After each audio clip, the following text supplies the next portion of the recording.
Lights out and away we go. We're joined by Anu Zirik and joining the Lights Out roster, Hamza Hashim. Thank you for joining us, Hamza. Thank you for having me, Umer. We missed 1 week. We're sorry about that. There was a logistic issue. Say I was in Gilgit. That video is also coming out. Make sure to watch that. We have like 4 parts Gilgit documentary coming up. Subscribe to On the Mic. Yeah. Also subscribe. I was going to थोड़ी सी बदतमीजी की बात करनी मैंने Hamza. There's one thing there's an issue with On the Mic पे. Which is that 88% of people who watch us don't subscribe, yaar. Actually, I hadn't subscribed either. So okay, he's get this guy out. He's just 88%. Hamza's gonna get a DNF this podcast. I owned up to my bad. You subscribe right now. Subscribe right now. I actually, Danny, who held a gun to my head and made me the last time I was here. Good job, Danny. I like that. Yeah. That's how we should always do it. But please hit the subscribe button. It doesn't hit much. Hit the notification. It's awesome. You'll get notified whenever we upload. But we're here to talk about the Canadian Grand Prix. The last time we were here, there was rich energy. There was Sebastian Vettel who went nuts on the what was it at the Podium as well. Prior to that as well, yes. Podium. He took P1 and put it on his front of his car. I still believe that's there. Yeah, Seb is P1 in that. That's what I believe. Hamza doesn't look like he agrees with that. Big disagree, but I can let Anush have this. It was, I actually agree with Anush as well. I I definitely think it was his as well, but we won't talk about that because there's a lot to talk about this Grand Prix, and I'm so glad we're back in Montreal because I love that circuit. Yeah. It's a great circuit, and we got a great qualifying as well. Before we get into the race, let's go talk about qualifying. It was a wet qualifying, and we got some stunning performances from certain people. Yeah. It's just someone really good. He's like 40 years old, guys. We'll come to that. But I want to talk about first is that there was 2 people who were poised for a good performance. One was Alonso, and we did get that. Yeah. Second was Vettel. People were like, oh, he's going to be in top 5 because FP3 was Vettel, Piere Gasly, and Alonso. They were good in practice sessions. They were FP3. They were the fastest. Yeah. They were P1, P2, exactly. P3 respectively. So, but I don't know. Like maybe in the wet qualifying, these guys their setup didn't work for that. Yeah. So the team came out and said that they didn't expect the circuit to dry as quickly as it did in qualifying, which is why they didn't adjust tire pressures. And improper tire pressures were the reason that Vettel just didn't have the same pace he did in FP3. Yeah, he was complaining on the radio. You could hear like this is not the same car which I had in FP3 at all, and that's exactly the reason why you pointed out. But it was disappointing to see that because I was hoping for a good performance from Aston Martin. I also expected George Russell to be a little better on the wet. Russell, he took a gamble yet again. Yeah. And this is again, he's been outperformed by Lewis thanks to because him taking a gamble on the tires. Yeah. So he took on the soft tires, slick tires, before anyone else, or he hadn't even bothered to. Yeah. He went off. I didn't see. He spun it at turn 1. The first turn, he was like, okay. You could see standing water right there. Like, he off the line, there was still standing water. Yeah. So I think everyone, even Verstappen in the post-qualifying conference was like, it just made no sense for anyone to be on the dry tires at that time. So, Yeah, it was a silly mistake, and it was his own thing as well. He called it to himself, like, let's go for slick tires, because you can always say no as a driver. Exactly. Listen, bro, I'm on the track. I can see there's a lot of wet puddles here. There's no reason to go on a dry tire. So he took the gamble, ended up in P9, which allowed for Hamilton to go P4. So he was a lot happier as compared to FP3 and FP2, FP1, where he was not happy. And even FP1, he didn't even finish his full running. He was so unhappy with his car. He said it was like undrivable. Undrivable, yeah. That's what he said. So they went from undrivable to a P4 to a podium. We'll talk about that in a bit more detail afterwards. But my boy Alonso, I'm sorry, he did it. He got P2. He was 0.7 off Verstappen in the pole position. But still, man, he got P2. I mean, he's showing that he still got it. Hamza's looking like he doesn't agree with that. I think there's never been any doubt that Alonso still has the raw pace needed. I just don't think... I think a lot of people give him too much credit for his racecraft, which I think is still top-notch. It's just not up there.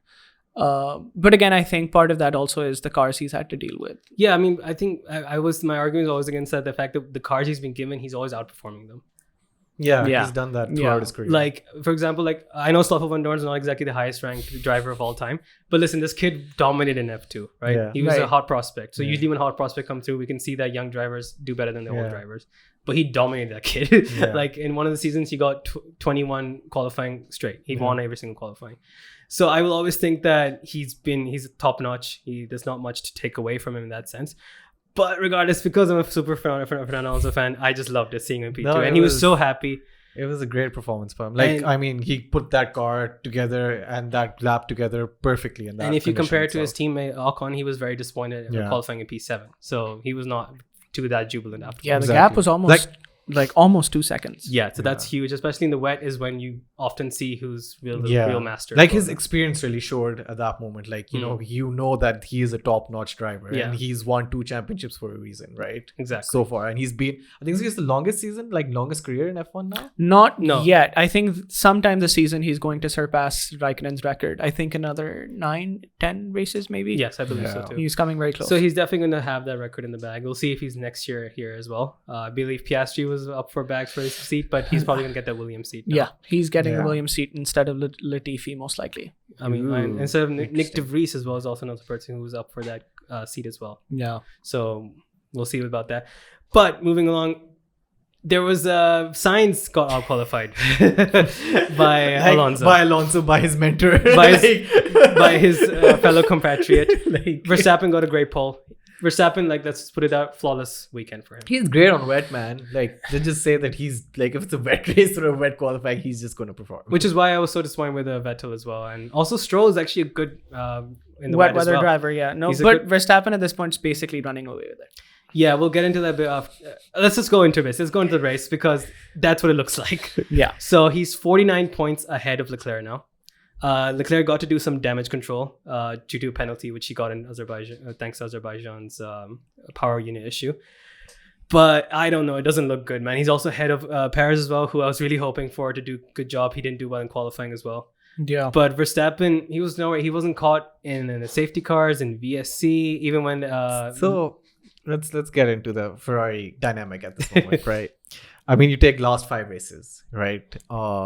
First, reliability is a big concern for Ferrari at this moment, right? I mean, legit, I was praying, please let Sainz finish. Please let Sainz finish. Please let Leclerc finish because don't go in the gravel. Yeah, so even after the safety car, it really gave a lot of hope. I mean, being a Ferrari fan and wanting Sainz, even in this past podcast, I've said that Sainz can win, right? And this was a potential for him to win this race, but he just couldn't do it.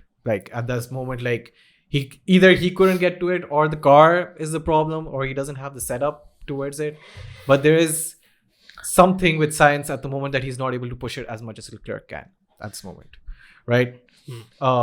Leclerc as well benefited from the safety car. He got ahead as well because the gap bunched up. It got there. But Ferrari even still messed up his stop. Yes. There's a 5.3 second pit stop for Leclerc. Guys, you can't do this if you are going for a championship. They're going to listen to you. This championship is definitely yours. Also, a point you made on the safety car, when they actually got a huge benefit against Verstappen, they also made a slow pit stop then. It was 3.5 seconds under the safety car. These guys have lost, they're a pedigree team. They get paid. We talk about Sultan. They get paid extra money every year to be in F1. Yeah, and they are still statistically the most successful team. Yeah, in the history of the sport. Yeah. Even when Mercedes were winning championships, they got paid less than Ferrari.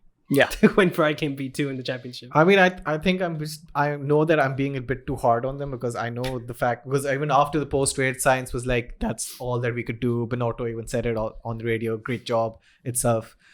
But as a Ferrari fan, knowing how we started the season off, knowing what car we have achieved, with the technical regulations, it's great. We just need to push it a little more further up and stop making these silly mistakes, because it hasn't been Charles' mistake in the last 5 races. Yeah. It's really just been the car itself and the strategy and the little mess ups, because that's really gives you the difference between what Red Bull and Mercedes have done it in the past years and what Ferrari is missing at this moment. And it's also rather humorous, the fact that we started off this season by saying, oh my God, Red Bull has power issues. Verstappen has 2 DNF. What they're going to do? And now the tables have turned entirely. It's all on Ferrari now. And I also want to talk about, do you guys think if Leclerc was in the position of Sainz in P2 when he was 0.3 off, do you think he could have done the overtake? That's my hot take for the weekend. I think in most teams this season, you see that there's a very clear dynamic, except maybe Mercedes, maybe Alfa Tauri. There's one driver that has a very clear advantage in terms of both qualifying pace and in race pace. I say Aston Martin and McLaren too. Oh, yeah. Yeah. Easily. Easily. Ricardo's nowhere close to Norris. Stroll is often not out there as well. Yeah. But it's a little bit more even for Aston relative to all these others, where I think the pattern's very, very clear. Yeah, but the thing with Vettel is that he's been minced by bad strategy. So basically, I still think Stroll's the lesser. But going back to your point. Yeah, the hot take here was I think had Leclerc been in that car where Sainz in the position that Sainz was, I think Leclerc probably would have taken the victory. Yeah, I think Sainz, hands down. He's a very competent and consistent driver, but I don't think he has that extra oomph that, championship contenders like Hamilton, Verstappen, Alonso, people we know can really wring the most out of their car. I don't think Sainz is there yet. Also, about getting the most of your cars, also about being at the front of the race. He's never been there. He's got less leading laps than Russell. I think he's got the same amount.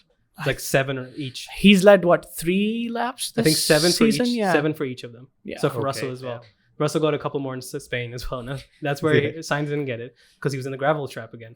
Yeah. I mean, I was literally thinking that because that was a very high pressure situation. You need to chase him and you need to be as close and be within a second. And I was just please Sainz, don't mess up. That's why I always and he did do small mistakes here and there. If you actually follow his lap a bit. He locked up in the last corner. In the last lap? Because he knew that this is now or never, right? But then he went for it and he's like, oh, I can't. But you had 16 laps to do it as well. He had fresher tires as well. He had fresher tires. 5 laps. So he had fresher tires. And had DRS. And Montreal is one of those circuits that has 3 DRS zones. So basically, when you're coming down the back straight, you get another extra helping of DRS down the pit straight as well. And it just seemed and consistently, if I think about 8 to 10 laps, I think there was only just 2 laps where he went out of DRS. But he had DRS for... Also, those DRS zones are so close to each other. So you basically have one long DRS for 2 sectors. Yeah. Basically. From sector 3 to sector 1. That's basically DRS. Verstappen's exits, out of each of those corners were just pitch perfect. Exactly. But even then, I still think, I agree with you that's why I put the question there. I think Leclerc would have done it. I think at least Leclerc would have had his front wing side by side with him as opposed to Sainz. Sainz, I just feel because of his start of the season or somehow his confidence in the car isn't as well as Leclerc is so far, right? He can't push it as much as he has. Yeah. I still feel he can do it. He just needs that much a confidence boost somewhere. Okay, my counter argument to what you're saying is going to be Monza 2020, was it? Yeah. When Gasly won? Gasly won, yes, 2020. And Sainz was right behind him for, I think, the last 4 laps. Yeah. And was within DRS range for the last 2 laps. Had fresher tires as well. Yeah. And couldn't make it even then. And I remember post-race on his radio, he said to his engineer, I just needed 1 more lap. And in my mind, I was like, but you had the laps that, you probably could have pulled off the overtake were you in it. So I think Sainz's racecraft, while very consistent, is just not up to the same superlative level that he's a very cautious driver, even when it comes to racecraft. The thing is what I've always noticed about some drivers are really fast. Bottas is also fast. He would get fastest laps. Sainz got fastest lap here as well. So it wasn't like he didn't have the pace. But see, that overall Ferrari had that pace, right? But exactly, so he didn't go... I think Bottas is actually a very good comparison for Carlos Sainz. I think Bottas and Carlos Sainz are probably at the same level in the sense that in terms of 1 lap qualifying pace, they're right up there with their teammates, and on some days can even take the fight. But he hasn't even qualified. He hasn't out-qualified Leclerc yet this season, has he? Also, in the midfield team, they're great. Yeah. They're the top dog. When you're at the front, right, you need to be consistently challenging your teammate. And I don't think Carlos Sainz, either it could be a confidence issue because, when you have that many DNFs, when you have that much bad luck going your way, obviously that can dampen your confidence as a driver. But I still think also Sainz has a bit to make up in terms of racecraft to Leclerc, who himself is very error prone. We've talked about that a lot. That he's very error prone, and we've seen errors happen as well.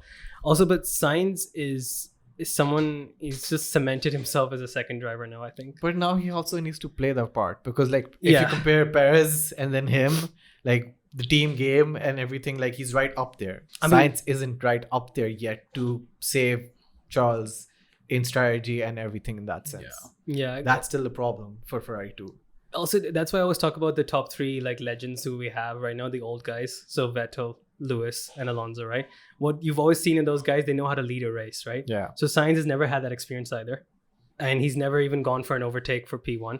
Yeah. He's never been that feisty. And the thing is, we've only seen a couple of races where we've seen him be the best overtaker. Yeah. There's Brazil in 2019 when he got that podium. after the race ended, like 45 minutes after. Bad luck, man. Bad luck. Yeah, exactly. Yes. Even his second podium was after the race as well again. But I felt really disappointed because I was like, man, because when Yuki crashed, you were like, it's on. Because the safety car is going to put them together. Sainz got the pit stop.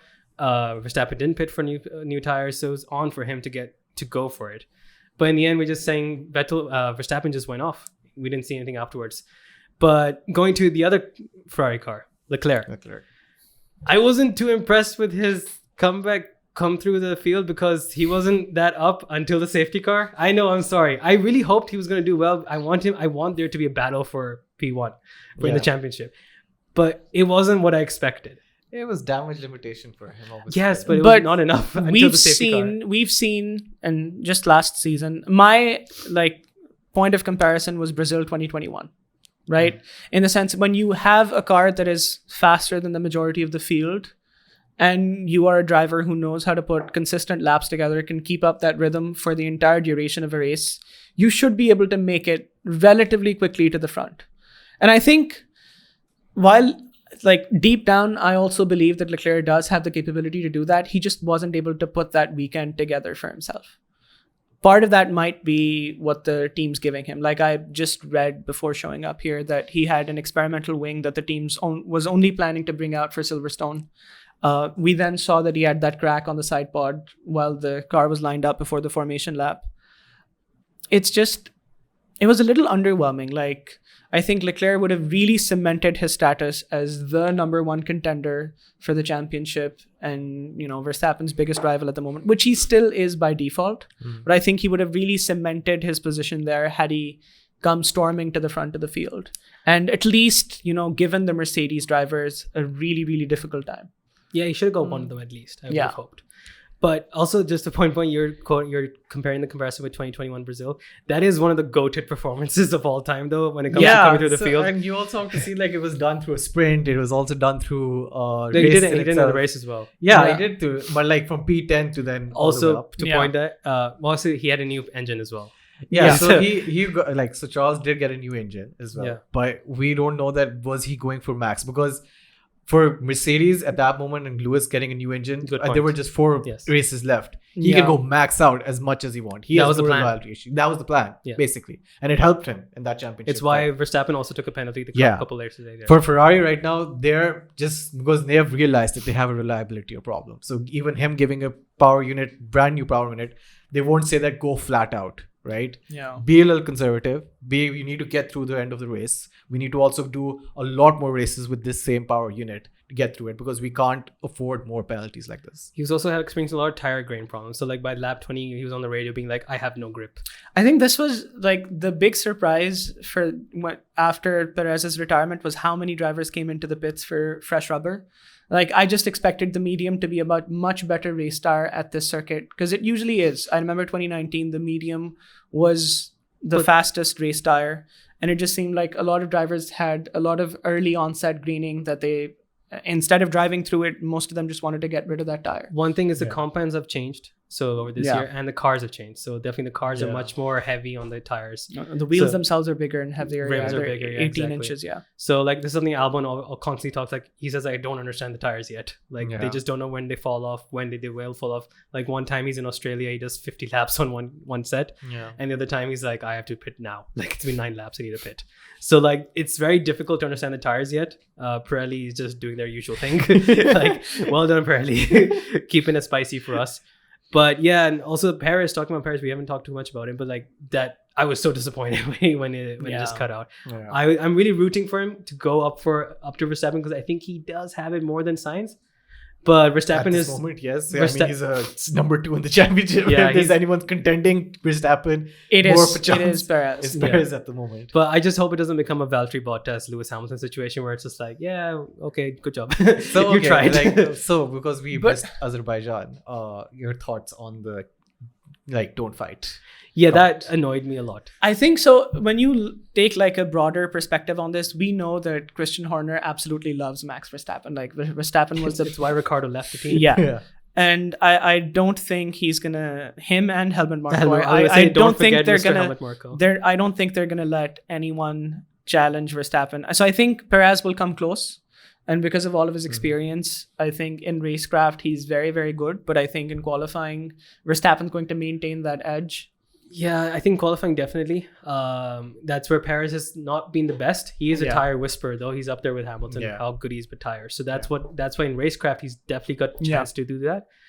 He's not as ballsy as Verstappen, so that's what puts Verstappen ahead. Again, like it's always you need to go for it. You need to be like Vettel, make the mistake or go for it. Go for it. You need that type of thing as well. More mistakes than yes, from Sebastian this season, but not this season. That season. Not that many. This season he's been better. I mean, Baku, I remember he was it was the second half of the race where he was on track to do so well, right? And he was about to pull a pass on Ocon. But bro, that 360, I'm sorry. That is a championship level. Here you go, like I'm back on it. He's like, Piere Gasly, zyada dur mein ja. I'm coming for you. Back. Like instantly, he knew like I'm doing this. You gotta say that was a beautiful. But that mistake shouldn't have happened. No, of course, I agree with that. Start off with, I think, definitely, but still, I still think you need that kind of edge to go for it. He even said post race because when he overtook him, he didn't realize where Ocon was because of the mirrors. Like it's so small that he was right in the blind spot.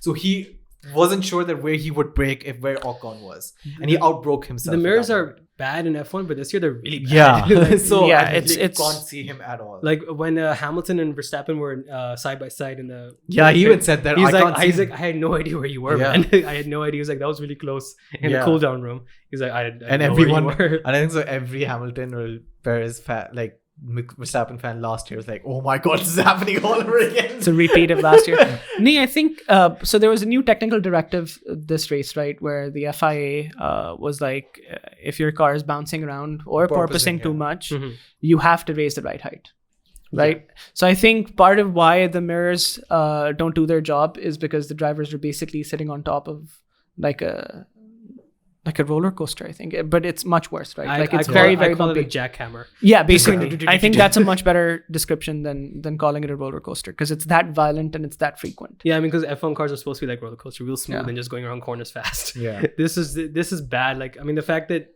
Russell, a young driver, is like, I got back problems. Like, bro, what? You shouldn't be like that. I mean, Lewis ka samajh aata hai, at least he's 36 now, 37. 37 now. So like, I mean, imagine if Alonso was in that car. I mean, he's short. Maybe he'll dissipate. Yeah. Like, uska shayad na masla na hota.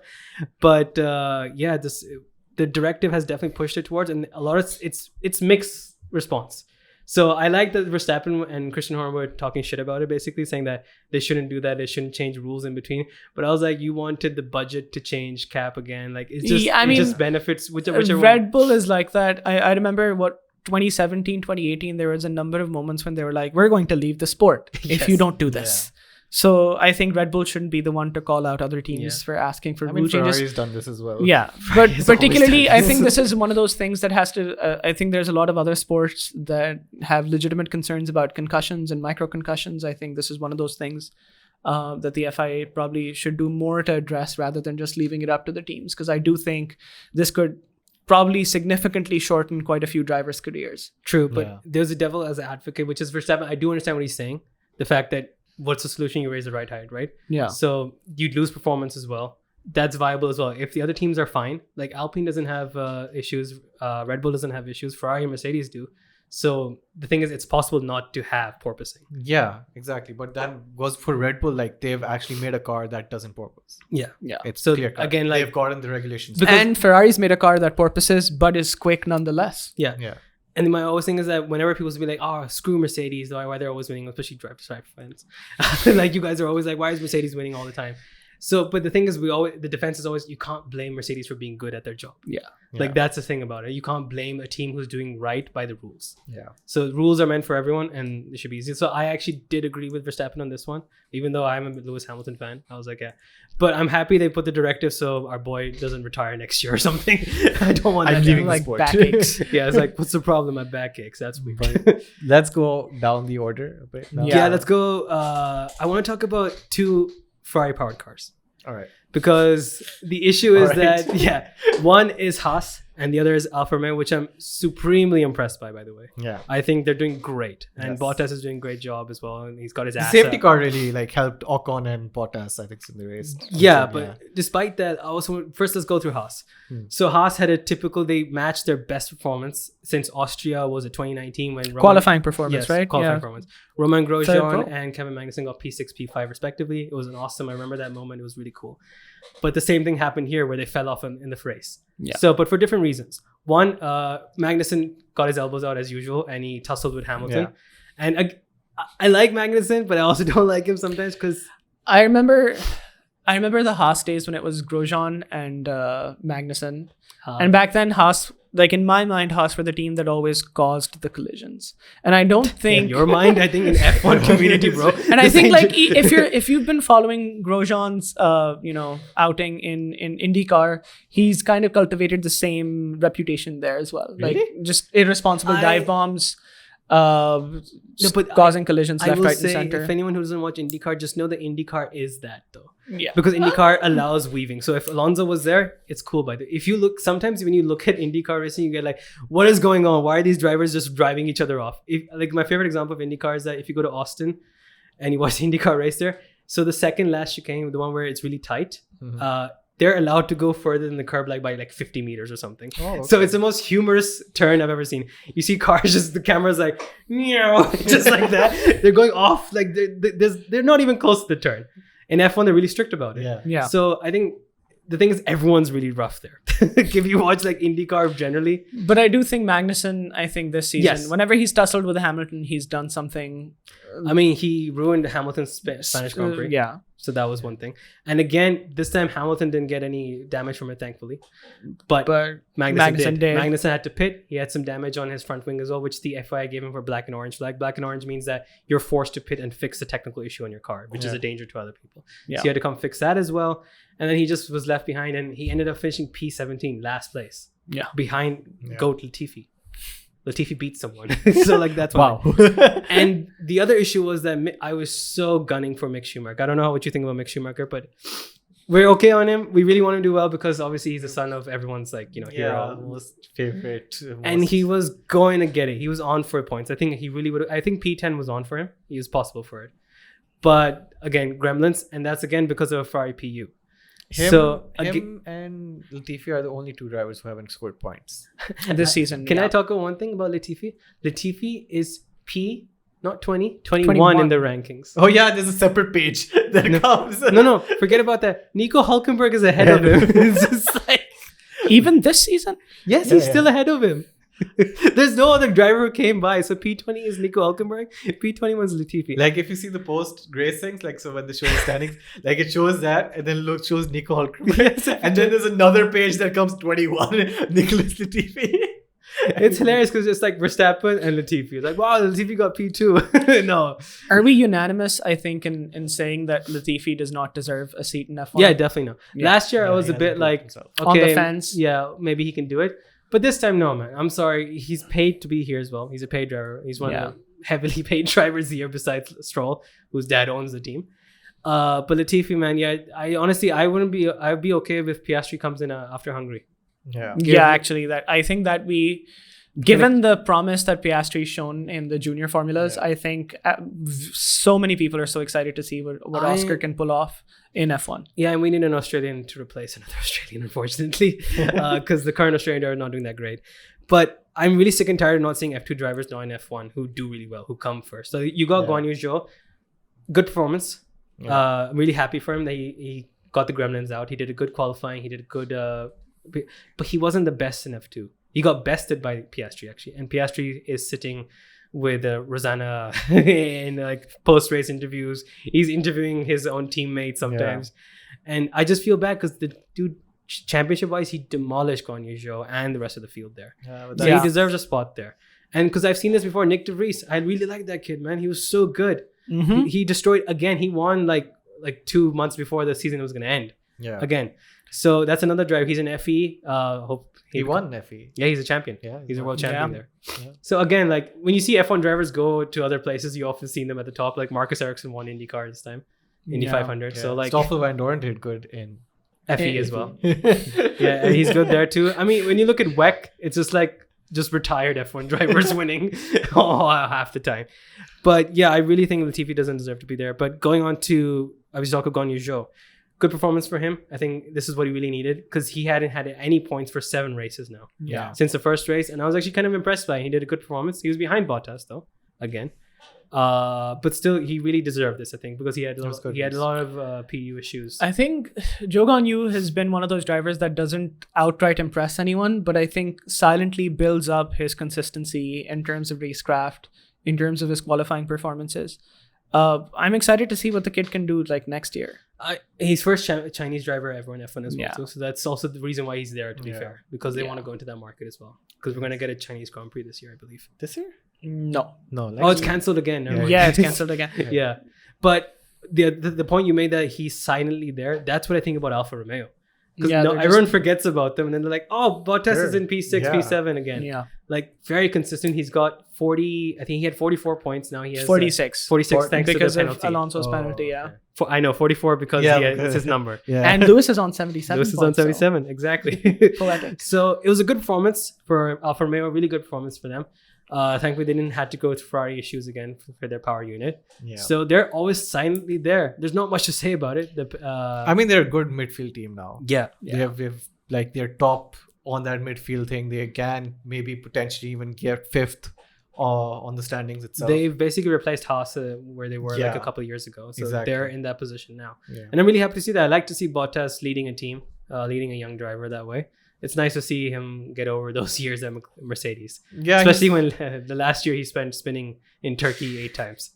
I think we don't give Bottas enough credit for his time at Mercedes. I think he was such a solid and dependable second driver. I mean, I wouldn't call him a second driver. I think Lewis just outclassed him. So I mean, that's why I call him a second driver. Yeah, I don't think Mercedes nominated him or called him a second driver. I think his performances naturally just put him in that position. I mean, one thing that's how it happens. Yeah, every team. I mean, you're seeing that with Ferrari happening right now. Yeah. So I was looking at this stat, which is the amount of laps completed by power unit. And obviously Mercedes, McLaren, Aston Martin, Williams all have more than 1,000 laps completed after the Canadian Grand Prix.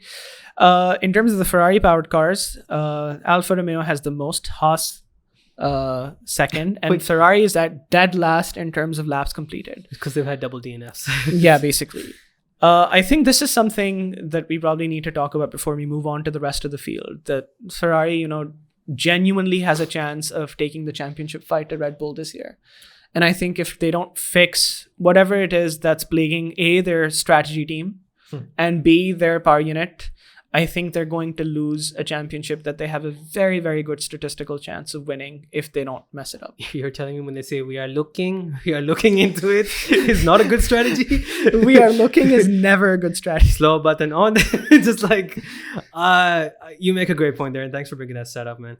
But I just don't know what to say because it's been 10 years 15 years since Ferrari won now a championship. I just don't expect anything from them because they've had this in 2017 when Vettel was right up there. He was leading the championship after and 18 up until the summer break, leading both times. Yeah, and then again we saw both in Japan that it went like tits up basically. Germany 2018 was one of my favorite races because Lewis came back from 14th to win the race, and then Sebastian just had one of those unforced error moments. Yeah. And then Ferrari just basically, from that point onwards, they had no idea what to do. Yeah. And then I still feel that it was the team itself, if you really see within the individuals, there's still many of the same people that were at Seb's time as well that are here. Forget about that, dude. Some of them are there since Michael Schumacher times. Yeah. It's an old-ass team. But that's where the problem is coming right now, that these guys are not realizing that what the core issues are. That's always been a talking point for Ferrari, that they're very persistent about hiring Italian talent. They would have loved Antonio Giovinazzi to be actual Jesus. like they would have been like, bro, sare niklo Leclerc to be the foul. We're getting Giovinazzi as our first driver. Yeah. They would have loved that. They're really persistent about that. But they have a couple of British engineers in there, but it's still very much a Italian team. I don't know what the stats are. We don't know who's hired there exactly. But even their media team is Italian, which is after the time where their social media team was so bad for some time. Even now, they're not the best. So I think that's one of the main issues as well. When you look at teams like, look at Mercedes. It's a German team.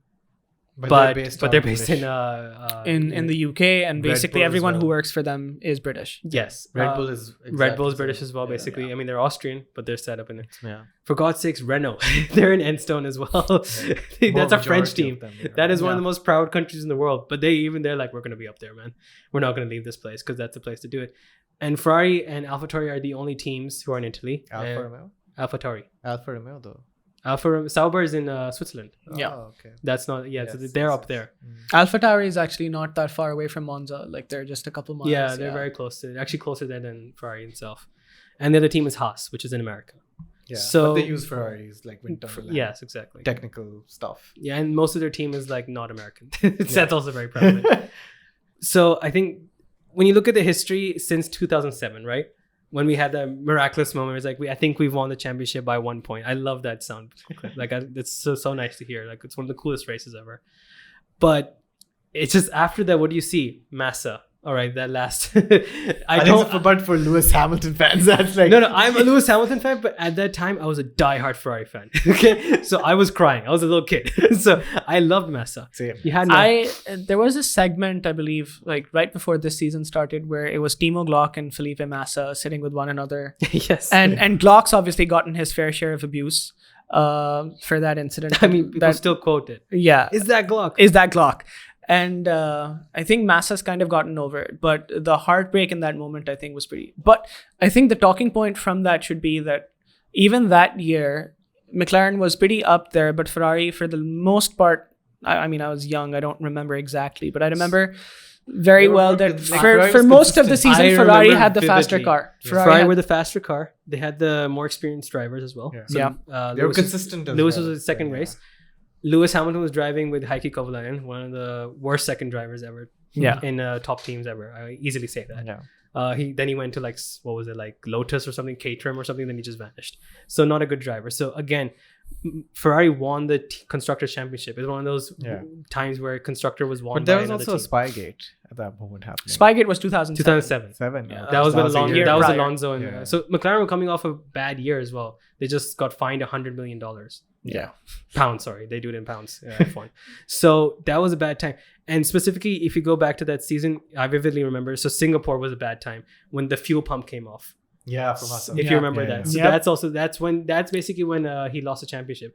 Hungary, when he had power unit issues, that's when Massa lost the championship. So it just seems like Ferrari continues to make problems for their own drivers, even when the machinery is up there and when the driver has the caliber to win the championship. Just Ferrari cannot deliver the consistency. It's a little mistakes. And then they pit Alonso at the weirdest time in Abu Dhabi. Again, they get stuck behind Petrov. Yeah. Then you go to the dog shit years, 2013, 2014, when Ferrari was horrible, but Alonso somehow still got podiums and race wins. Then you go to 2015 and 2016. 2015 was an okay year. Sebastian came back and they won races. I was like, oh, they're coming back. Same thing. You had a promising driver, Alonso coming, Vettel coming, Kimi Räikkönen coming, Massa coming. Same thing again. Trajectory's going up. Ferrari's going to build it in 3 years. 3 years later, what happens? Power unit issues. You lose a spark plug in Japan. Bad strategy. Slow pit stops. Slow button on. Hamesha ke liye.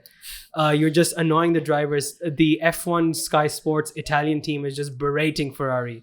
No one's nice to them. Everyone's talking shit about them. And then you guys. And then you come back. I think we've done enough. And then you come back with Leclerc, and Leclerc's up on the rise. And now you're like Leclerc again. So it's happening again. After they pushed out Seb, one of the narratives that are developed around Ferrari, which I seem to agree with for the most part, is that Ferrari is where most talented drivers go to end their careers, basically. Because regardless of the promise that you have, regardless of how great you are, if you're in a Ferrari that can contend for the championship, you are not winning that championship.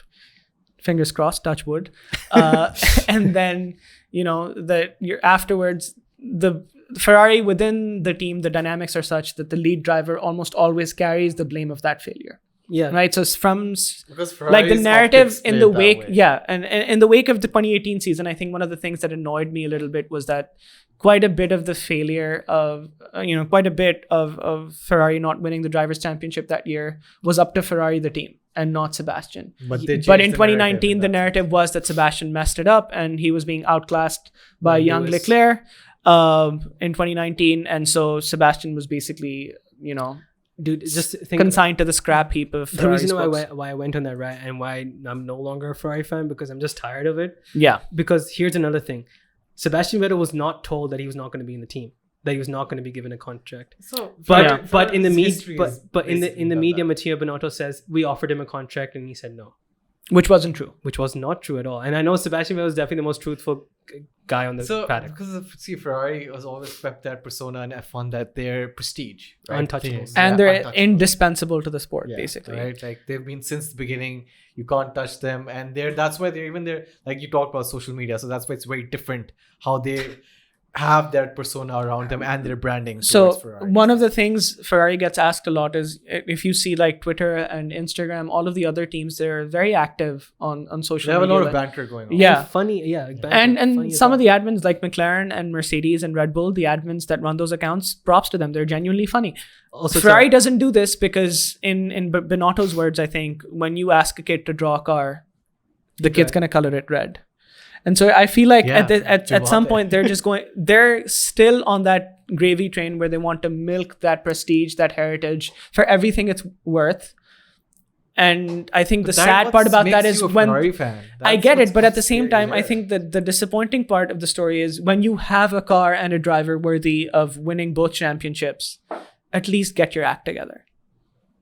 Okay. True as well. And the thing is, they're living off their road cars as well. Usually the joke is that when Ferrari road cars are really good, their F1 team is crap. And F1 team is really good, their road cars are bad. That's a kind of a historic thing as well. Yeah. So F1 road cars have been really good. So all you rich folk have got good cars. But the F1 team has been trash. But I still feel that Ferrari can salvage this. I mean, I do get the points differences there. This was the same kind of the point difference that Max had with Lewis last year as well. And Lewis was able to overturn it in 3 races and 1 DNF, basically. Yeah. So there's still a long championship that we do have ahead. Yeah, we're not even halfway there. I will say, but you're comparing a very error-prone Leclerc to a person who barely made no mistakes. Yes, because but I still do feel that Charles has the potential to get over it. Like, I mean, he still has gotten, like, yes, we go to Imola. There were errors there, yes, but after that, there haven't been any certain errors from Charles' side. He's put it on pole. He's gotten it there. Yeah. It's just been Ferrari just have that problem. The worst stat that I know is that Verstappen has converted more victories from Leclerc's poles than Leclerc has done from his own poles. Yeah. My brother gives me that stat and he's like a Red Bull fan. I'm like, shit. Oh, no. And the other big stat is after this weekend, Carlos Sainz is 3rd or 4th on the list of drivers to have most podiums without a win. Yeah. Nico Hülkenberg is leading that, unfortunately. This is why I want... Nico Hülkenberg has no podiums. Yeah, he's got 0 podiums. But Sainz has... Sainz is number 3 on the list of drivers with most podiums without a win. And I think this is the year... So Sainz needs to get it together. The team needs to get it together. And Leclerc does not need... And I think Leclerc's demonstrated a certain maturity this year that he did not have in 2019. I think driving in the midfield in 2020 and 21 really did wonders for him. And his maturity in terms of racecraft and awareness of where other drivers are on the circuit. I mean, the first 2 races, really taking it to max, that was great. Oh no, Saudi Arabian was a fantastic. Yeah, he psychologically played with Max at that moment. Yeah, that's top level. That's why I'm always talking about Sainz hasn't got that. I can't see Sainz doing that type of battle with Verstappen or anyone. To be fair, I felt like he got Leclerc got into his skin a little bit. More than what Lewis got last season itself. Yeah, I mean the battle between because these Lewis guys have a history, even in junior karting. Yeah, there's that very viral video of in their karting days of Verstappen and Leclerc being horrible to one another. Yeah. I mean, Verstappen was like, "Oh, he pushed me off," and it cuts to Leclerc being like, "Nothing happened." It's just basically that. But we've talked enough about this, by the way. Yeah, we're spent too much time talking about the front runners. That's why I always say, man, the front runners always get the most time. I mean, makes sense though. So we've talked about Haas. We talked about Alfa Romeo. Let's go on to Mercedes a little bit. Yes, my friend. So we're both Lewis fans. I turned his phone on to record him. He's got 2 backgrounds for Lewis, by the way. Not just one. He's got a separate one for lock screen, another one for the home screen. Yeah. I mean, the thing with Mercedes is when Mercedes said that they had no idea why the car was behaving the way that it was when it was porpoising aerodynamically. Now, the team's claim now is that after Barcelona, the aerodynamic porpoising is dead, right? It's just that the concept is designed in such a way to run very close to the ground to generate the downforce that it needs. And when they do that, basically the suspension's too stiff and the ride's very bumpy. And as a result, drivers can't gauge their braking points, their apexes, so on and so forth. It's hard to turn. And also Lewis has said that they're not very fast in slow corners. So you saw that in Azerbaijan in the first 2 turns. And Monaco, I think Monaco was a great illustration of what the car's strengths and weaknesses are. I do think Mercedes, with their engineering prowess, will be able to turn this around, but I do think it'll be too late in the season by the time their car is competitive. I was hoping they'd be up for the battle, but I think they'll be at the very end. They'll be fighting for victory, maybe. I think it's a maybe, given how complex the concept is that they've decided to go with this year. I'm not entirely confident that they'll be fighting for victories any point this season. I do think on merit they'll be fighting routinely for podiums, but I think that's the best that any Mercedes fan can take away from this season. I'm waiting for Hungary, man, because that's a driver's track. So I'm going to see. I want to see Russell and Silverstone. Lewis. I mean, the week after, I'm excited to see, because I think Silverstone's surface favors the W13. True, but if he just wins like the British Grand Prix, I'll be like, what the hell, man? Like, out of all of this, so as a Lewis fan, in my mind, as a Lewis fan, the one thing that's really like the big gremlin in my head is, so Lewis has at this point is tied in the number of years he has had consecutively with a win. Both Michael and him have had 15 years with a win in each season, regardless of. So Lewis also drove like really horrible cars in 2009, in 2010. I wouldn't say 2009 was horrible. Like, it wasn't as bad as this one. After they fixed the diffuser, it wasn't as bad as this one, because back then he still won races. Yeah, and in 2013 it was the only season he had one victory. I think it was at China in 2013 that he won that year. No, that's Hungary. Hungary 2013. Yeah, 2013. China was Rosberg's win in 2012. Yeah. So that's when Michael Schumacher was still there. Yeah. But that's the record I'm most scared of Lewis not being able to beat, basically. Yeah. That he might not get a win this year, which I think is going to be disappointing. The only way that can happen if they don't improve is if the Red Bulls and Ferraris DNF all 4 of them. That's the most going to happen, and he has to fight Russell. But I think this weekend was also a positive sign in the sense that Lewis was consistently saying that the car was basically undrivable on Friday, and then come Sunday, it had nearly the race pace. I think they were about 2-3 tenths off. That Lewis just whines a lot. No, I'm sorry. I think so I will come out flatly and say I think the internet has fostered this reputation for Lewis that he whines a lot. But I think if you look at it objectively, drivers like Alonso, Verstappen, they whine a lot more, and they do it in often very forceful ways, using a lot more expletives, swearing a lot more than Lewis does. And I think Lewis unfairly has kind of garnered that reputation. I'll just chalk it up to his racial identity. I genuinely think being the only black man in the sport gets the man a lot of abuse and criticism that he does not deserve. I 100% agree with you, because I've never seen this much hatred on him in comments sections on Reddit. Even Reddit is usually a very nice place to look on at F1, but even that's become toxic. Yeah. Even you see people like, oh, I'm so glad Lewis did bad this time. Like, when did this happen? This doesn't happen. This also, one thing is Drive to Survive. I think Drive to Survive and newly converted Verstappen fans who think, also Americans. American fans are. But I think this happens to all champions. I mean, even to Michael's time. No, but it was never this bad. It was never this bad. Yes. Also, Michael was deeply, deeply venerated by basically the entire world. The internet did not exist in the shape and form that it does today back in Michael's time, but Michael was basically a global superstar. Yeah, except for maybe the UK, who I will say were very biased against him. They didn't like him that much. Yeah. And then F1 was really UK based as well. Yeah, everyone's always been UK based. We just talked about how many teams are based. So the one thing that I found really interesting was last week, during right before the Azerbaijan Grand Prix, Brazil gave honorary citizenship to Lewis for that performance in 2021 and the fact that he drove around the cool down lap with the Brazilian flag in a tribute to Senna, his hero. And so for that, I think, it has to be like, what kind? I still think he does not get enough respect from even Britain as a nation itself. Yeah, because which is why other countries are willing to own him, basically. Yeah, the thing is, if you look at... Sir Lewis Hamilton. He got the highest ranking. But that's unavoidable, right? Yeah. Like, how can you not give the guy who's equal Michael Schumacher's record? A knighthood. But I think British people, I think, are still reluctant to own him in the way that they own other sports people. from Britain. And I think that has to do primarily with his racial identity. I'm sorry, I saw more about a random Scotsman playing tennis. Praise more than Lewis Hamilton, Andy Murray, whatever his name was. Random Scotsman. Yeah, right. I just remember that. I was like, I mean, he's won twice. Like, it's not that. I mean, he's not the best.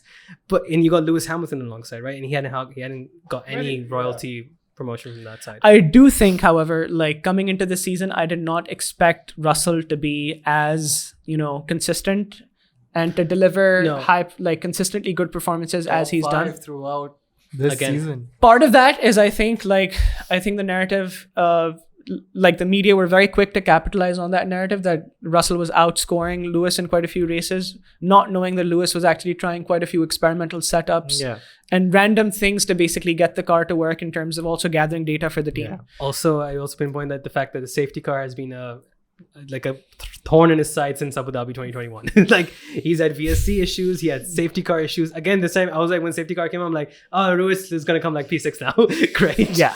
Like, that's also been a thing that people don't pinpoint. That's what I'm also saying. That's why I've never seen so much hate for him. Yeah. Because if you look at the South African Grand Prix might be on, and I can guarantee you, man, Lewis is gonna be a king there. Like, there's no way he's not gonna be the king of the town there. I think even this year, I'm excited next week for Silverstone just to see how the crowd split between Lewis, George, and Lando. And then at Brazil, I'm super excited because that's going to be like... Listen, they gave him the... Interlagos is going to be Lewis Town. They gave him an actual Senna helmet. Yeah. Like, that's pretty much it. His hero all time is Senna. His helmet is still designed based, even though it's purple now. I think it's yellow back again. Yeah. So it's still on the same design, even whatever color it is. The yellow is a tribute. Like, his karting days, his helmet was yellow because of Senna. It still is yellow because that's the... It was not just yellow, it was like an exact replica. He had the color sides as well from the 90s.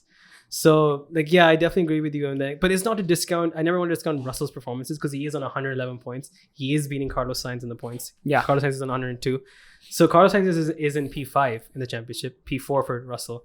And just a few points, like 23 points behind is Lewis Hamilton. Yeah. Just pinpoint again that Sainz has not been up there. Yes, he's had one or two DNFs, but most of the errors are forced by him.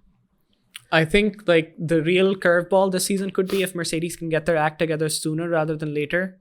I think it might actually end up being a Red Bull versus Mercedes fight again at the front if Ferrari don't get their stuff together. I think it'll be I think they'll be in the fight, but they won't be fighting for the championship. Yeah, they'll be just fighting just to be at the front. Yeah, because it'll be too late by then. Yeah, they're a solid P3. Yeah, I think the constructor's already done for. Like I was looking at the constructors. The top three, the lead that Red Bull has in the constructors by around like they're well into the 300. 304 points and Ferrari 228 points. And Mercedes is 188. Yeah, so the constructors is basically done for. The midfield is where all the battle is. Yeah, because you have McLaren at 65. Actually, I'll open it. Alpine at 57, Alfa Romeo at 51, so very close there. Yeah. Then you have Alfa Tauri 27, Aston Martin 16, Haas at 15. Aston Martin. Yeah, I mean Aston Martin. I remember seeing Tomo, if you watch his F1 channel, he'd be like, they're going to be champions this year. I'm like, huh. Yeah, people had very high expectations. I don't know why. I love Vettel, but no. Like, come on, guys. No, but I think this in qualifying and on Saturday in FP3, I think Aston Martin demonstrated that they have a car that can work. I really think Aston Martin is one of the teams where you can say engineering prowess is lacking.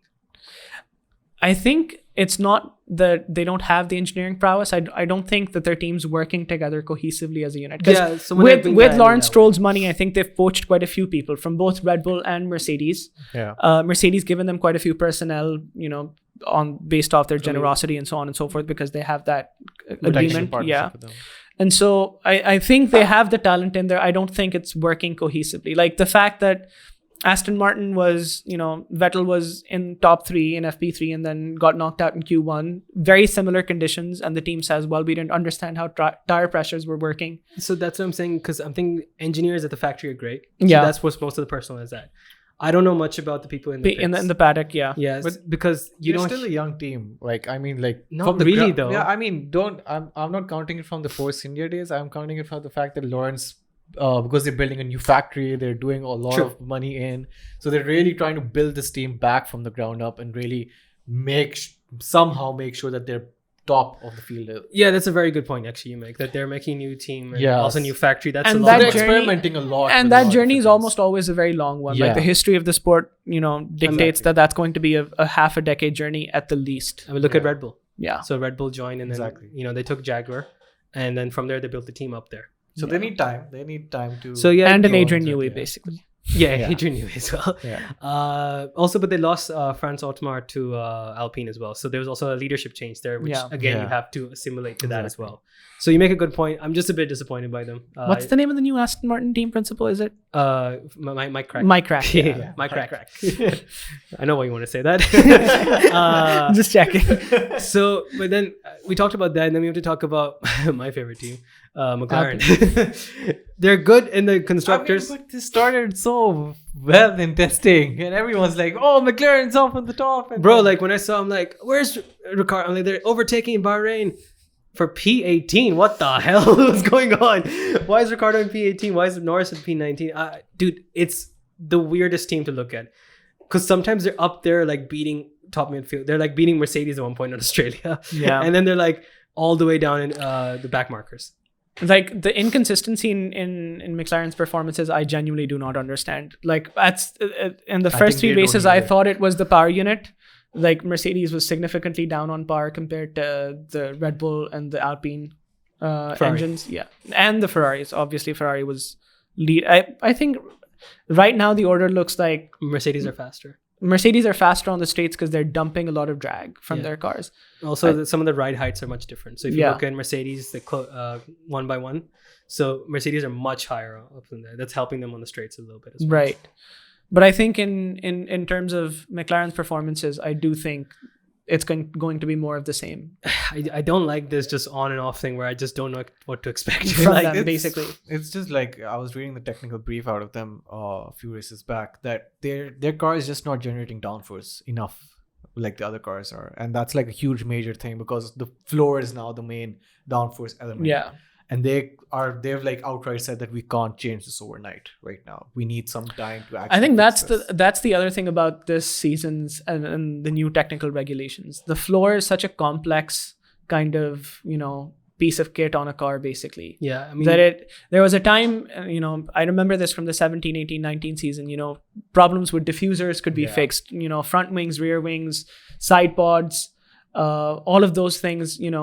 That's probably got to do with the fact that the budget cap didn't exist. Yeah. You kind of wind tunnel hours. You got that as well, which is hurting Mercedes a lot because they finished P1 in the constructor, so they had the least amount. So that's the thing that's affected them a lot this time. Yeah. So and the fact that there's not easy fixes anymore. Yeah. So before like you can literally you had cars coming back 1 or 2 races and just mitigating every single issue they had. Yeah, I mean, I remember Mercedes used to bring like 4 different versions of the same part to race weekend, and they could basically through the practice sessions figure out which one was working the best. My favorite was in Singapore when everyone had like 4 front wings. Basically, and I don't think teams can do that. I think in terms of their factory hours, in terms of their wind tunnel hours, budgets. In terms of budgets, I don't think it's possible. It's not possible anymore, and that also is a talking point from that side. And the fact is that Alpine is another team that's up there. That's inconsistently there. Yeah. And there's 2 drivers which I'm so confused about right now. One is Ricciardo, the other is Piere Gasly. Both ex-Red Bull drivers. Both guys who left the team and one got fired, to be fair. But I'm so confused. I want to talk about Ricciardo first because Ricciardo is possibly could lose his seat because it's such a weird conversation with Zach Brown in the media. Yeah. Because he's saying that there's no way I can get kicked out of my contract. Zach Brown saying there are exit clauses. Yeah, there's exit clauses in there that we can get him out. And the thing is, as much as I love Ricciardo is one of those drivers where I was like, man, this guy's going to be up there. He's going to be. I mean, I think I was fully on the Ricciardo's going to be world champion one day train. Yeah. Bro, when it's the guy doing gang signs in Monza, like you thought he's going to be the king. But I mean, when he came against Max, like in his original years, but like you would think that Ricciardo was the one. Like Max, Ricciardo was the team leader. Yeah. Yeah. Ricciardo was a teammate. And Max was the young, like kind of Hot-headed. chaotic, impetuous kid who was who was very, very error prone. Yeah, the crash Verstappen is that's where it comes from. Yeah. So I'm really disappointed as a Ricciardo fan. I really like. I looked into this, a couple weeks back, and turns out like one of the big things that made Ricciardo such a great driver was he had a lot of confidence in the brakes during his time at Red Bull. He was the most late breaker. Yeah, and now ever since he switched both in Renault and at McLaren, his confidence in the brakes is shot. Renault actually helped him alleviate that problem because they did get him better brakes at one point. Remember they had that ABS thing where they're not to have to active brake system as well, which they got in trouble for. So like they were actively trying to fix that for him because he was kind of a team leader there. Yeah. Here's an issue now. He's not really a team leader anymore. I don't think he's getting the respect that he should be getting as the only race winner that McLaren has had. He won times. Also, he won last year. So so he's the only other driver outside the top two teams. But Lando's just been more consistent. That's their defense, right? Lando's just been more consistent. I think there's also been a little bit of a change in terms of team's orientation. Like drivers around Ricciardo, Magnussen's age that aren't performing to their peak are being let go, much sooner, right, in the favor of younger talent, which in some ways is a great thing. But for people like you and I, Anush, the kind of fans that hold on to the nostalgic stuff about the sport. Yeah. I think Ricciardo leaving the paddock next year or the next year would be a loss for the sport. But I do think at the same time, Oscar Piastri deserves a seat. Oscar Piastri deserves a seat as well, but I don't think we should just discount old drivers as like Alonso proved this time. Proving he's still there. Lewis Hamilton's proving. I don't think it's Perez, for God's sake. Perez is not exactly a young gunner. Yeah, he's also an old driver. Yeah. He's been in the sport for a long time. I don't think it's right to just think, okay, because that's what I get really annoyed about Lewis Hamilton comments as well. Like, leave the sport, let some young driver talent come in. Like, what do you mean? This guy's a 7-time world champion. He's got at the peak of his power still. Like exactly, we've give him a good car. He's up there with Leclerc and Verstappen again. Yeah, that's what's going to happen. You can't deny that. So I really don't like that argument to just bring young drivers in, drivers in, because listen, Yuki Tsunoda was given a chance to get better. Now he's doing better. But he still makes those silly mistakes. He did that this year. This race, the pit lane has a little bit of a bump on the exit. You shouldn't be locking up a wheel in a dry race. I mean, I get that it's a hard tire and they're cold, but they're fresh out the blankets. No, also you're in a good rhythm as well. You're doing well. You're beating Piere Gasly, who's being poised as like, oh, great, this is the best guy in the midfield last year. Yeah. But that was such a silly mistake. Then you got Guan Yu Zhou, who's not actually really deserving. He's a young driver. But if you look at his F2 career and the fact that Piastri's not here, I don't think he's deserving. Yeah. You got Latifi, young driver. You got Nikita Mazepin last year. Mazepin was a paid driver. I think Latifi is the same caliber as Mazepin. But a lot of the young drivers are paid drivers. That's my issue as well. Lance Stroll. He's been given 5 years to fix his issues. I mean, I think Lance Stroll's finally his daddy got the deal. I think Lance Stroll's finally made it up. And to be fair, I think of all the paid drivers we've had in the past 3-4 years, I think Lance Stroll's the least bad of all of them. Yeah, because if you look at his F3 career, I mean, he was F3 champion, right? European F3 champion. He wasn't bad at all. No, definitely. But I think his performances haven't justified him being there. So they haven't improved, I think. That's the thing. He's just been meh. Yeah.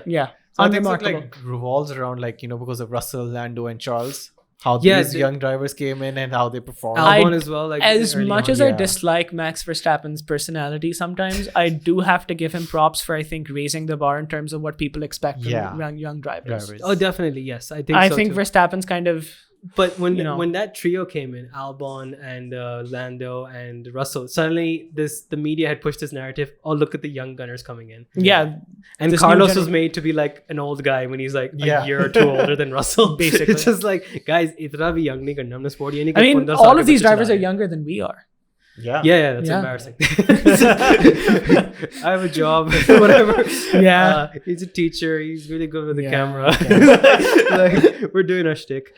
But again, I just don't like that argument to just discount old drivers. I mean, look at Kimi Räikkönen. Dude, he was beating the young driver there. Yeah, easy, without having to lift a finger. Yeah, or be interested. Yeah, remember Portugal? Like, what happened in that lap? It was like lap of the gods at that time. Yeah, he passed 16 cars in one lap. That was insane. He was up in P3 all the way, or P5 or something.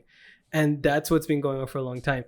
And then we're going to move on to the fact that thanks to Dani just entered the room. And the fact is, I lost my track. AlphaTauri. So we're talking about Yuki Tsunoda. So we talked about Ricciardo not doing well. Let's talk about Piere Gasly. I don't know where his pace has gone all of a sudden. Yeah, general that team's pace I remember was it 4 races ago, like when people were like, "Oh, Lewis, like the car's so bad, I think Lewis is gonna retire," and then a lot of people were queuing up Piere Gasly to basically take a seat, take the Mercedes seat when and if Lewis retires. No. And I think a lot of people do believe, and I think I'm also part of the group of people who do believe that I think Gasly is actually, for the Mercedes. I feel that he'll go to McLaren. Yes, I was gonna say, bro. I think he's going for the McLaren one. Yeah, probably. Yeah. Yeah. I don't see Lewis leaving the sport because it's not like he's been unhappy at times, but you can think about being in his shoe, right? He's had the really good car for such a long time. And then you give him this jackhammer to ride for like at the age of 37. Like of course he's gonna complain. He's gonna be complaining, and he's also not complaining. I'm an Alonso fan. Listen, Alonso's a little bitch sometimes. Like GP2 engine. Like don't forget about that time. Okay. No, I think even this weekend, like when Ocon got passed by Hamilton, like in the first half of the race, Alonso's onboard and radio were basically focused exclusively on where Hamilton was. So I think 2007 scarred him in a way that he still hasn't been able to get over. I mean, I think those gremlins they've kind of gone through it again. Like it's done through now. But despite that, I just think with Gasly, the car, like is it the car? The car isn't performing that well for Mercedes. No, for Gasly. No, because if you look at Yuki, he's been in the points consistently. Yeah. He's actually been in the points because he's actually the lead points runner. I think the jury's out on Gasly. I don't think there's a conclusive opinion because last week he did really well. Yeah, he got P5 in Azerbaijan. So again, he's had qualifying woes. This time he didn't do well again. Yuki was getting penalties. He didn't even bother showing up. Okay, so I have a theory. Like, it just came to my mind. What if he's having a Sebastian Vettel moment? So in his last season, Sebastian Red Bull, he was also outperformed by Daniel. He didn't really have the pace in itself. But why? Bro, Helmut Marko doesn't want to keep. He doesn't have to do that. But why? Because he had talks with Ferrari at that moment. A lot. Oh, that's true. Because he wanted to shift. Maybe Gas, and he didn't have the motivation that much to really be front running at that moment, or to be leading the team, or to be putting in those consistent performances. I think it could be that. I think the fact that Perez got his contract extension, really like hurt Gasly in the sense that he's been putting up consistent good performances in hopes that he would in AlphaTauri, right, and in the hopes that he would one day return to the Red Bull seat. And I think Red Bull and Helmut Marko in particular, I think, have kind of close the door on that conclusively. I don't think Gasly's ever making a return to that. Helmut Marko is also Red Bull seat. A really bad PR guy. I think he's very like vitriolic. Like when he wants to be, he can say really hateful, mean things about a lot of people. When he talked about Piere Gasly recently, he talked about it in such a weird manner as well. He was just talking about like, I don't know, it's up to him if he wants to stay there. Like, it's whatever. He's just like, I think he's gonna leave, which might be one of the reasons he's not doing too well. Yeah, so McLaren, that disappoints me because I really think he's a high caliber driver. I will say though, if Gasly moving to McLaren comes at the cost of Ricciardo not having a seat for next season, that's gonna hurt me. Because I still Williams. I still think we have not seen the best of what Ricciardo has to offer. No, because he hasn't been given a championship winning car yet. Yeah, because I mean, put Ricciardo to he's never been given a championship winning car. Not a championship winning car. I never say that. Race winning car, yes. Not a championship winning car. Carlos Sainz leaves, Ricciardo to Ferrari. No, that was on for one point. There was talks with Ferrari. There was actually talks he's going to be in red, but that didn't happen as well. But the last team we didn't talk about. We talked about pretty much every team is Williams. And they're a footnote at this point. That's what I said before we started. I'm like, dude, they're just a footnote in this podcast, as well in the sport. So there's not much to say about it. I just hope they get rid of Nick Latifi sooner rather than later. I'm saying Hungary, give him his last race, let him have a half season, bring Piastri and let him ease into the sport, give him a great season next year. Yeah. But also Williams as a team, just like, what the hell, guys? Can you please do something? Because whenever people talk about how they were really bad in 2017, 2018, 2019, 2020, I always make a point. They had a bigger budget than 4 or 5 teams, by the way. They had like 130, 140 million budget, which is larger than Haas, Renault at the time. Much larger budget. I think Sir Frank Williams, passing away, I think the Williams family losing control of that team. I don't even remember who the new owners are. There's some American like hedge fund, something like that. I think that change in ownership might have something to do with them not being able to recover. Because the one broad talking point here is that you expected with the new regulations for the field to be shaken up. And the one big promise the FIA was making was with these new regulations, it's going to be a lot easier to pass. Overtakes are generally going to be easier. But what we see is kind of something similar to what we've seen in years past. There's 2-3 front runners, there's the midfield, and there's the back markers. I just think Williams had a genuine chance to not be a back marker team anymore, but I think they squandered that because of that, Also, Russell made them look real good. Yeah. Russell made them look really good. True. Because Mr. Saturday, coming in Q3, showing up in Hungary and getting points for them first time. Qualifying P2 and the fact that they were a wet spa. Thanks to Russell, they were a talking point. Now this year they're forgotten. Yeah. Albon did a couple good races, but then they're back to square one again. Yeah. So Williams, I hope they do something because I don't want to lose that name, man. I think it'd be a loss to the sport. It'd be a massive loss to the sport. There's so much history there, so much great pedigree there. You don't want to lose it. But yeah, hopefully they do better. We've talked for a long time now. Let's just quickly sum it up and predictions for next race. That's in 2 weeks. Next month is great, by the way. Yeah, next month is 4 races. 4 races. So 2 double headers. I'll let Anush take this one first. What's your predictions for... Thanks, Dani. Daniel just tried to kill us. You good thing I had reflexes. I was just looking. This is easy. It's banda. It's okay. Predictions for next week. Right. Anush, let's go with you. Max Charles Russell. Max Charles Russell, man. He doesn't like Lewis, man. Okay. I don't think I'm going to have a prediction in terms of finishing order. I will say I think Mercedes might do just slightly better. Oh, no. You're on lights out. You have to give me top 3 prediction. I'm sorry. You're not getting away with this. Okay. Jesus. Okay. I'm going to go with mine. I'm going to go for a very wishful one. Okay. I'm going to go for it. All right. Max is still winning. Wow. Great. But we're going for Lewis and Russell. Oh, double Mercedes. Bye Ferrari. If we're doing wish lists, then I'd like Lewis to win, Lewis, Russell, and then Leclerc. That's just too optimistic. No, let me have this. Let's go for British podium. Leclerc, Lewis, Russell, Norris. Guys, realistic here. Let us live, man. Right. We haven't got a good. A man can hope. Yeah, a man can dream. Sebastian Vettel winning this race. Realistically, I see Ferrari and Red Bull being closer this time. I still think there's a possibility for that to happen. I think Mercedes might actually be closer in race pace to the front runners. I have a feeling Mercedes will. So your prediction of Max, Leclerc, and Russell doesn't seem too off. Yeah. Because that means the second drivers are beaten, but I don't see Perez being beaten that easily. So that's why I don't discount Perez not Perez being might in the be podium. there. I think Perez is very easy to discount because of his personality. Like he's not very vocal, not as flamboyant, which is why I think a lot of people discount him. But I think when he's having like a good weekend, he's up there. Like it's kind of wishful for me as well in the sense that I want Charles to be up there because now this is a bounce back weekend. You've had a very long string of problems happening. This is a weekend that you need to bounce back. I would want him P1 ideally, but I do feel that Red Bull's going to happen. I feel like it's going to be realistic. My prediction is Verstappen, Leclerc, and Perez. That's probably the podium we're going to see. Yeah, that seems more realistic than Lewis being on the podium. I have a feeling Mercedes might just. I do feel like we do some random predictions. I do think there's going to be a big crash there, though. I feel like there's going to be a lot of close racing, and we're going to see a couple of crashes there. Actually, I think I don't think the racing at Silverstone is going to be as exciting this year. Really? Because I think the new cars just don't have.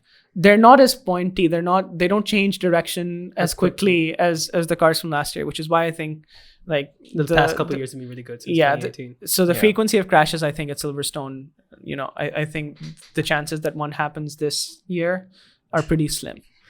Okay, maybe, but I still think that there's some close racing happening, especially in the last sector or in their first sector, because that's where usually they come together. That's usually what's happening. Or red flag's going to happen. Red flag's going to happen. That's a prediction. What's your bold prediction for next time? 2 safety cars. Lewis victory. I'm just going to stick to my guns. I'm going to stick to my guns. Thank you guys. This was awesome. I'm really happy to come back after 2 weeks. This has been Lights Out. This has been On The Mic. Make sure you subscribe. Make sure you hit that notification bell. Make sure you comment down. Tell us what you think. Timestamps will be below if you want to go to a particular topic. It's no point telling you at the end, actually, because you've watched the entire podcast. But thank you so much. Hit that subscribe button. And we'll see you next time at the British Grand Prix. Bye-bye.